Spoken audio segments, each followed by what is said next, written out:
Nos últimos anos, o agronegócio tem sido o fiel da balança, com empregos e também com exportações no Brasil. E 2018 não começou diferente. Sobre esse assunto, converso a partir agora com o presidente da ABAG. Vou conversar com você, Caio, a respeito dessa questão, né, do agronegócio ser o fiel da balança. Isso deve continuar ainda nesse ano de 2018? Sem dúvida, você precisa olhar o balanço, né? O balanço das contas todas e a balança comercial brasileira depende essencialmente do agronegócio. Nós temos um resultado positivo por causa do agro.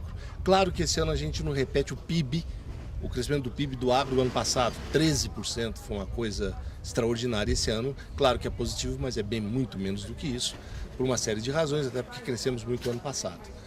Os preços de ano tendem a ser um pouco menores, mas seguramente o agro continua a segurar realmente o país. Estamos agora na safra, já no encerramento, principalmente de milho, de soja, a primeira safra, e ainda permanece, né, a grande reclamação dos produtores, que é em relação à logística. Esse é somente um dos gargalos? Quais são os gargalos que hoje o setor ainda enfrenta durante essa safra de grãos por todo o país? Sem dúvida alguma, a logística e a infraestrutura, portos, né, são gargalos incríveis. Qualquer setor que tenha algum problema que demande importação significa uma pressão enorme sobre as exportações, porque os limites são claros. Então a gente começa o desenho do nosso problema com o porto e depois a gente vai para a questão das rodovias, ferrovias, que é outro problema enorme, cujos planos já estão amarelados nas gavetas dos ministérios. Essa é uma esperança que no processo de mudança que a gente tem que ter nesse país, a coisa comece fundamentalmente em cima da questão da logística, além das reformas fundamentais que significam o custo Brasil, que é hoje um fator absolutamente redutor de renda. Né? Como que a associação, a ABAG, vem trabalhando isso em relação aos governantes, né? Principalmente ao Ministério, né? Que tem muito a ver com tudo isso que você falou? Nós estamos trabalhando juntamente com várias outras entidades no setor privado para preparar o plano de governo novamente ao novo governo que deve se instalar a partir das eleições. Então, de uma forma integrada, a gente está abordando todas as questões-chave que necessitam de urgência, né? Que serem citadas como prioridade para o Brasil que queremos. Você veio, a gente está em um evento aqui, né, que trata das pesquisas públicas, né, juntamente aí repassar todas essas conquistas, né, para o setor privado, para as associações e produtores.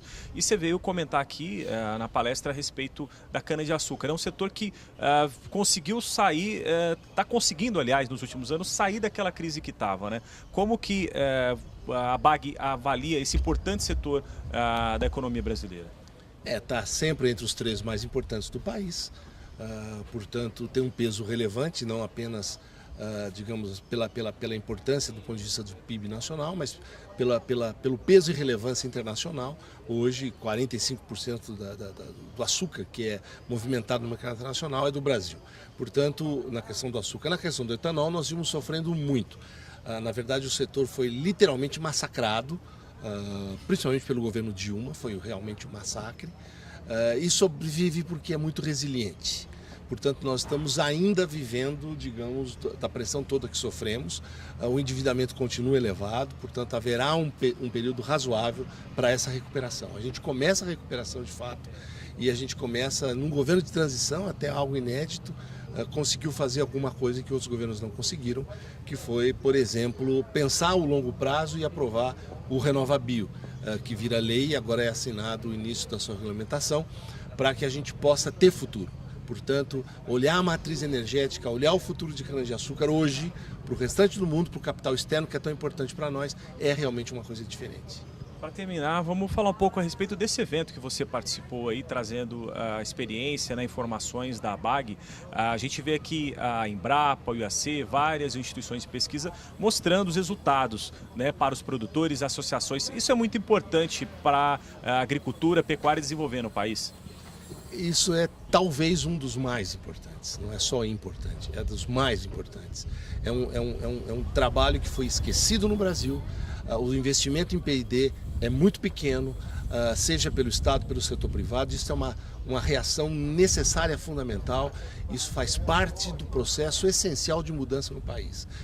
Nós somos liderança no mundo tropical e, se não reagirmos, nós iremos perder isso. O Brasil tem protagonismo e tem liderança no agro, e isso é graças ao esforço técnico-científico que tem que ser aprimorado e que tem que ser investido.